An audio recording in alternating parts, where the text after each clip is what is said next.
قانونوں کو بھی ساتھ ساتھ بدلنا پڑتا ہے۔ شورا کونسل کا کاپی رائٹ اور یونیورسٹی کے نظام جیسے قانونوں کو جدید بنانا یہ ظاہر کرتا ہے کہ ملک کا قانونی ڈھانچہ بھی ترقی کے ساتھ ساتھ چل رہا ہے۔ اور آخر میں سب سے اہم بات، کسی بھی قوم کی سب سے بڑی طاقت اس کے اپنے لوگ ہوتے ہیں۔ اس طرح کی عالمی کانفرنس کی میزبانی یہ ظاہر کرتی ہے کہ افرادی قوت کو مستقبل کی معیشت کے چیلنجز کے لیے تیار کرنے پر کتنی گہری توجہ دی جا رہی ہے۔ تو ہم نے معیشت کو دیکھا، سفارتکاری پر نظر ڈالی، علاقائی امن کی کوششوں کو سمجھا اور ملک کے اندر ہونے والی ترقی کو بھی دیکھا۔ اب وقت ہے کہ ان تمام الگ الگ دھاگوں کو ایک ساتھ جوڑ کر بڑی تصویر کو سمجھیں۔ اور یہی سب سے اہم نقطہ ہے، معیشت کو متنوع بنانا، دنیا بھر سے نئے دوست بنانا، خطے میں امن کے لیے قائدانہ کردار ادا کرنا اور ملک کے اندر تیزی سے ترقی کرنا، یہ سب الگ الگ چیزیں نہیں ہو رہیں، یہ بے ترتیب سرخیاں نہیں ہیں، بلکہ یہ ایک طویل مدتی قومی اور علاقائی حکمت عملی کے آپس میں جڑے ہوئے حصے ہیں۔ یہ سب ایک ہی بڑے ویژن کا حصہ ہیں، ایک مضبوط، متنوع اور عالمی سطح پر بااثر قوم کی تعمیر۔ یہ سوال ہمیں سوچنے پر مجبور کرتا ہے، اگر صرف ایک دن کی خبریں اتنی گہری تبدیلیوں کی نشاندہی کر سکتی ہیں تو سوچئے کہ آنے والے سالوں اور دہائیوں میں ان کا مجموعی اثر کیا ہوگا۔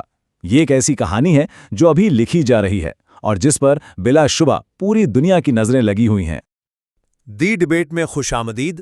آج ہم خلیجی معیشتوں، خاص طور پر سعودی عرب میں آنے والی ایک بہت بڑی تبدیلی پر بات کر رہے ہیں۔ ویژن 2030 جیسے بڑے منصوبوں کے ذریعے آپ جانتے ہیں یہ ممالک اپنی معیشتوں کو تیل کے انحصار سے نکال کر ایک نئی دنیا میں لے جانے کی کوشش کر رہے ہیں۔ جی بالکل، اور ہماری آج کی گفتگو کا مرکزی سوال بھی یہی ہے، کیا یہ جو معاشی تبدیلی ہے یہ ایک حقیقی اور پائیدار حقیقت ہے جو ان ممالک کو تیل کے بغیر بھی ایک مستحکم مستقبل دے سکتی ہے، یا پھر یہ تمام تر ترقی اور چوکاچوند صرف تیل کی اونچی قیمتوں کا ایک عکس ہے جو عالمی مارکیٹ میں آنے والی کسی بھی طوفان میں بکھر سکتا ہے؟ دیکھیں، میرا موقف تو بالکل واضح ہے۔ یہ تبدیلی حقیقی ہے، گہری ہے اور ساختی ہے۔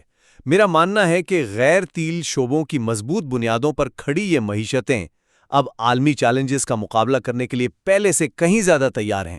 اور میں اس کے برعکس یہ دلیل پیش کروں گی کہ یہ امید شاید تھوڑی قبل از وقت ہے۔ غیر تیل شعبے کی ترقی قابل تعریف ہے، لیکن اس کی بنیاد آج بھی تیل کی آمدنی پر ہی قائم ہے، اور عالمی منڈی میں تیل کی قیمتوں میں جو متوقع گراوٹ ہے وہ اس پورے منصوبے کی بنیادوں کو ہلا سکتی ہے۔ مجھے لگتا ہے کہ اس تبدیلی کو صرف تیل کی قیمتوں کے آئینے میں دیکھنا ایک بہت بڑی غلطی ہے۔ دیکھیں، سعودی عرب اور دیگر خلیجی ممالک صرف تیل پر انحصار کم نہیں کر رہے، بلکہ وہ کامیابی سے اپنی آمدنی کے ذرائع کو ایک نئی شکل دے رہے ہیں۔ یہ صرف دعوے نہیں ہیں بلکہ ٹھوس اعداد و شمار اس کی گواہی دیتے ہیں۔ آپ عالمی مالیاتی اداروں کو ہی دیکھ لیں، موڈیز اور اسٹینڈرڈ اینڈ پور جیسی عالمی ریٹنگ ایجنسیاں وہ کوئی خوش فہمی میں نہیں رہتیں۔ جب موڈیز سعودی عرب کی کریڈٹ ریٹنگ کو A1 پر مستحکم رکھتا ہے اور S&P پبلک انویسٹمنٹ فنڈ کو AA3 جیسی بلند درجہ بندی دیتا ہے تو یہ اس کی غیر معمولی مالیاتی مضبوطی کا ثبوت ہے۔ یہ صرف عالمی اعتماد نہیں بلکہ زمینی حقائق کا اعتراف ہے۔ پھر آپ دیکھیں کہ 2023 میں خلیجی تعاون کونسل یعنی GCC ممالک کی مجموعی قومی پیداوار GDP میں غیر تیل سرگرمیوں کا حصہ 71.2% تک پہنچ گیا۔ یہ کوئی معمولی بات نہیں ہے، یہ ایک بہت بڑی سٹرکچرل تبدیلی ہے جو ثابت کرتی ہے کہ معیشت کے نئے انجن نہ صرف چل پڑے ہیں بلکہ اب رفتار بھی پکڑ رہے ہیں۔ خاص طور پر سعودی عرب میں سیاحت کے شعبے کو دیکھیں، وہ تو ایک مثال بن چکا ہے۔ 2024 میں 116 ملین سیاحوں کی آمد نے اسے عالمی سطح پر ایک بڑا سیاحتی مرکز بنا دیا ہے۔ تو یہ اعداد و شمار ہمیں یہی بتاتے ہیں کہ ویژن 2030 صرف ایک کاغذی منصوبہ نہیں بلکہ یہ حقیقت میں معیشت کو ایک مضبوط پائیدار بنیاد دے رہا ہے۔ پیش کردہ اعداد و شمار کی اہمیت کو میں تسلیم کرتی ہوں، لیکن میں سمجھتی ہوں کہ ان اعداد و شمار کے پیچھے کی جو کہانی ہے وہ زیادہ اہم ہے۔ غیری تیل شعبے کی یہ شاندار ترقی بالکل قابل تعریف ہے، لیکن ہمیں یہ سوال پوچھنا ہوگا کہ اس ترقی کو ایندھن کہاں سے مل رہا ہے؟ یہ تمام تر ترقی تیل کی موجودہ اونچی قیمتوں سے حاصل ہونے والی بے پناہ آمدنی سے ممکن ہو رہی ہے۔ اصل خطرہ عالمی تیل مارکیٹ کا مستقبل ہے، جو بہت بہت غیر یقینی نظر آ رہا ہے۔ آپ دیکھیں معتبر مالیاتی ادارے جیسے جے پی مورگن اور گولڈمن سیکس اپنی رپورٹس میں 2026-27 کے دوران تیل کی عالمی منڈی میں ایک سٹرکچرل سرپلس یعنی ساختی اضافی پیداوار کی پیشگوئی کر رہے ہیں۔ اور ساختی کا مطلب یہ ہے کہ یہ کوئی عارضی مسئلہ نہیں، بلکہ مارکیٹ کی بنیادوں میں ایک طویل مدتی تبدیلی ہے جہاں پیداوار مستقل طور پر طلب سے زیادہ رہے گی۔ اس کی وجہ یہ ہے کہ امریکہ، برازیل اور گیانا جیسے ممالک جو اوپیک پلس کا حصہ نہیں ہیں، اپنی تیل کی پیداوار میں بے تحاشا اضافہ کر رہے ہیں، اور یہ اضافہ عالمی طلب میں ہونے والے اضافے سے کہیں زیادہ ہے۔ ان رپورٹس کے مطابق اس اضافی پیداوار کی وجہ سے تیل کی قیمتیں گر کر $50 فی بیرل یا اس سے بھی کم کی سطح پر آ سکتی ہیں۔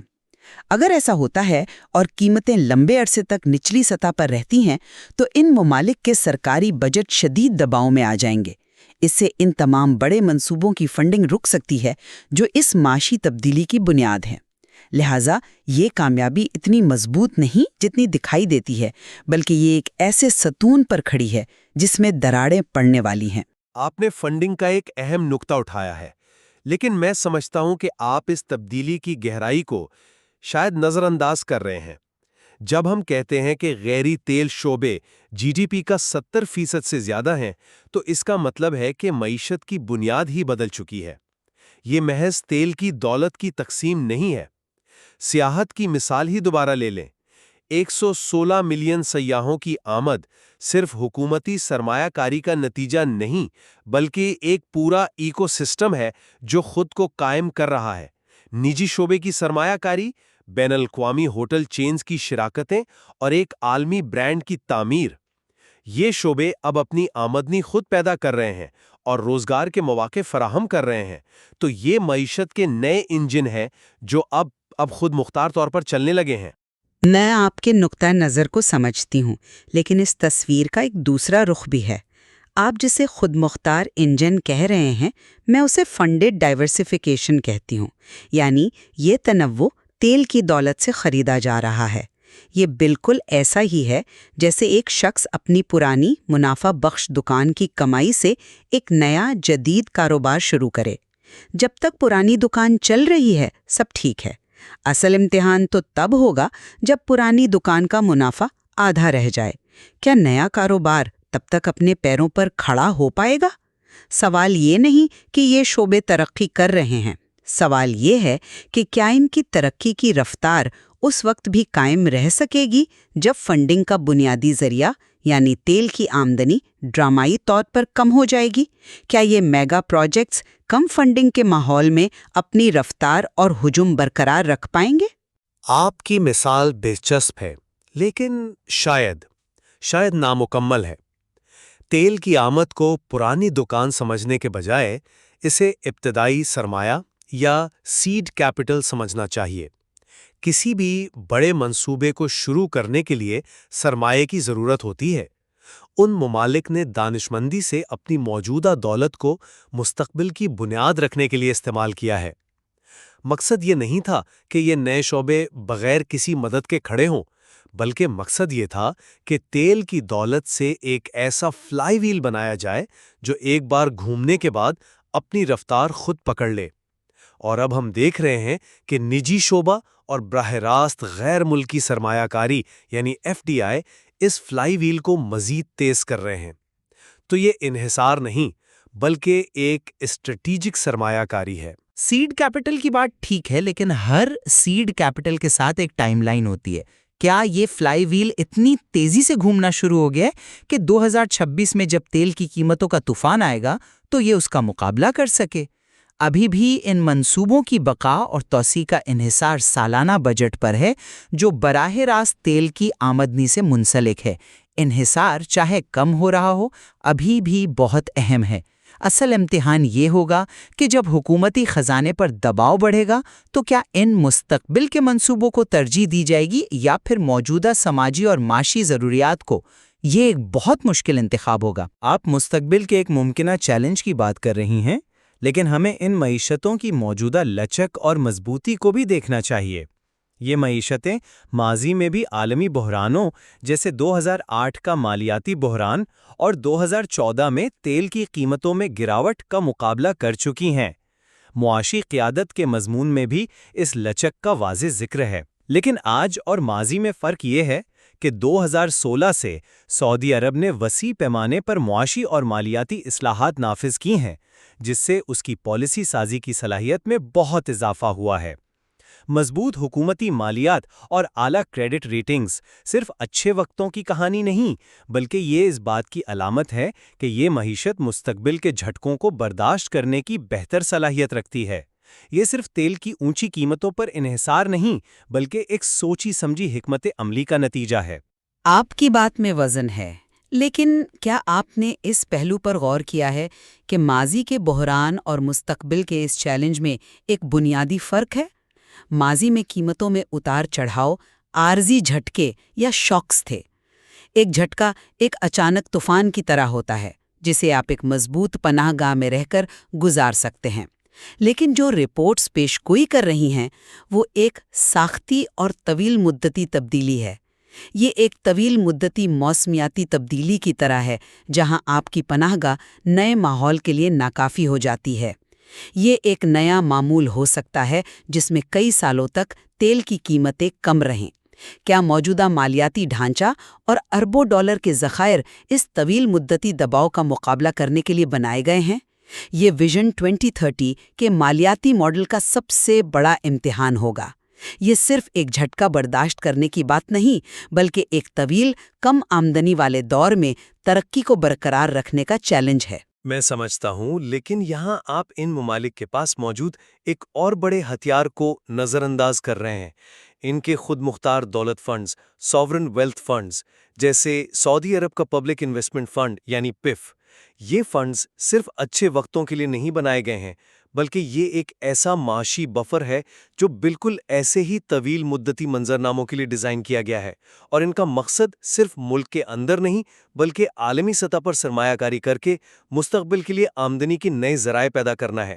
اگر تیل کی آمدنی کم بھی ہوتی ہے تو یہ فنڈز اہم منصوبوں میں سرمایہ کاری جاری رکھنے کی صلاحیت رکھتے ہیں تاکہ ترقی کا عمل نہ رکے۔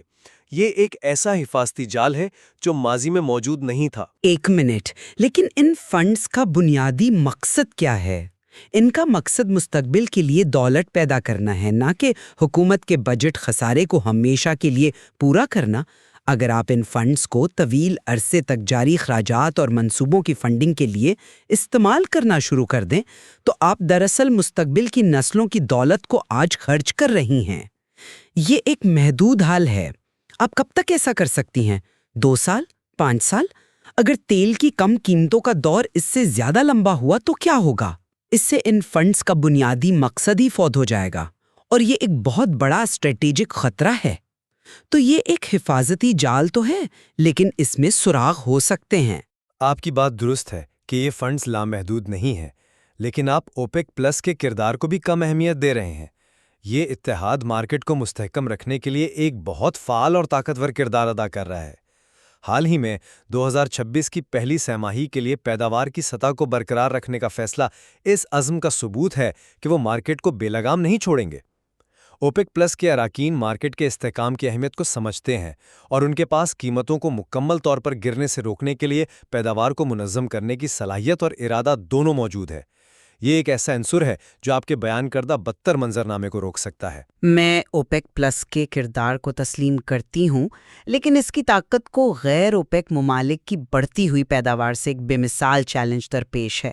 جیسا کہ میں نے پہلے کہا، رپورٹس کے مطابق ان ممالک کی پیداوار میں اضافہ عالمی طلب میں اضافے سے 3 گنا زیادہ ہو سکتا ہے۔ اوپیک پلس ایک کلاسک مخمصے کا شکار ہے۔ اگر وہ پیداوار میں کمی کر کے قیمتیں بڑھاتے ہیں تو اس سے ان کا مارکیٹ شیئر کم ہو جاتا ہے، جو غیر اوپیک ممالک خوشی حاصل کر لیں گے، اور اگر وہ مارکیٹ شیئر بچانے کے لیے پیداوار برقرار رکھتے ہیں تو قیمتیں گر جاتی ہیں۔ دونوں صورتوں میں ان کی آمدنی متاثر ہوتی ہے۔ یہ واضح نہیں کہ کیا وہ اکیلے ایک ایسی مارکیٹ کو سہارا دے پائیں گے جس کی بنیادی حرکیات ہی ان کے خلاف جاری ہوں۔ مطلب ان کی طاقت محدود ہو رہی ہے۔ لیکن آپ مارکیٹ شیئر کو صرف حجم کے لحاظ سے دیکھ رہی ہیں، کیا یہ ممکن نہیں کہ اوپیک پلس ایک نئی حکمت عملی اپنائیں، یعنی وہ کم حجم لیکن زیادہ قیمت والے پریمیم مارکیٹ پر توجہ مرکوز کریں، جبکہ گہری اوپیک ممالک کم قیمت والے حصے کو پورا کریں؟ اس حکمت عملی سے وہ اپنا اثر و رسوخ اور آمدنی دونوں برقرار رکھ سکتے ہیں۔ وہ دنیا کے سب سے قابل اعتماد اور کم لاگت والے پروڈیوسر ہیں، یہ انہیں ایک منفرد فائدہ دیتا ہے۔ وہ مقدار کی بجائے معیار کی جنگ لڑ سکتے ہیں۔ یہ ایک ذہین حکمت عملی ہو سکتی ہے، لیکن اس کی بھی حدود ہیں۔ ایک ایسی مارکیٹ میں جہاں تیل کی بھرمار ہو، یعنی اسٹرکچرل سرپلس ہو، وہاں پریمیم اور سٹینڈرڈ تیل کی قیمتوں میں فرق بہت کم ہو جاتا ہے۔ جب خریداروں کے پاس بہت سے آپشنز ہوں تو وہ پریمیم قیمت کیوں ادا کریں گے؟ یہ حکمت عملی شاید نقصان کو کچھ کم کر دے، لیکن یہ مارکیٹ پر سپلائی کی زیادتی کے بنیادی دباؤ کو ختم نہیں کر سکتی۔ آخر میں مارکیٹ کی جو بنیادی قوتیں ہیں وہی غالب آتی ہیں۔ تو خلاصہ یہ کہ معاشی تبدیلی کے ثبوت واضح اور ناقابل تردید ہے۔ غیری تیل شعبوں کی غیر معمولی ترقی، خاص طور پر سیاحت اور خدمات کے شعبوں میں، نے خلیجی معیشتوں کو ایک نئی اور پائیدار راہ پر ڈال دیا ہے۔ اعلیٰ credit ratings, G D P میں بڑھتا ہوا غیری تیل حصہ اور کامیاب اسٹریٹجک اصلاحات اس بات کا ثبوت ہیں کہ یہ ممالک اب محض تیل کی قیمتوں کے رحم و کرم پر نہیں ہیں۔ اگرچہ عالمی منڈی کے اتار چڑھاؤ ہمیشہ ایک حقیقت رہیں گے، لیکن اب یہ معیشتیں ان کا مقابلہ کرنے اور اپنے مستقبل کی تشکیل کے لیے پہلے سے کہیں زیادہ مضبوط پوزیشن میں ہیں۔ اور میں یہ کہوں گی کہ غیری تیل شعبوں میں کامیابیاں بلا شبہ قابل ذکر ہیں، لیکن انہوں نے ابھی تک خطے کی خوشحالی کو تیل کی قیمت سے مکمل طور پر آزاد نہیں کیا ہے۔ یہ تمام تر ترقی تیل کی بلند قیمتوں کے دور میں ہوئی ہے۔ 2026 سے تیل کی منڈی میں متوقع بڑی اور ساختی گراوٹ ان عظیم قومی منصوبوں کی رفتار اور فنڈنگ کے لیے ایک سنگین اور حقیقی خطرہ بنی ہوئی ہے۔ لہٰذا اصل امتحان ابھی باقی ہے، جشن منانا قبل از وقت ہوگا۔ بلا شبہ آنے والے چند سال اس تبدیلی کا اصل امتحان ہوں گے۔ کیا یہ معاشی تنوع اتنا گہرا اور خود مختار ہو چکا ہے کہ تیل کی منڈی میں آنے والے ممکنہ طوفان کا مقابلہ کر سکے؟ یہ وہ سوال ہے جس کا جواب اس خطے کے معاشی مستقبل کا تعین کرے گا، اور ہمارے آج کے مواد میں ان حکمت عملیوں اور چیلنجز کے بارے میں مزید تفصیلات موجود ہیں جن پر غور کیا جا سکتا ہے۔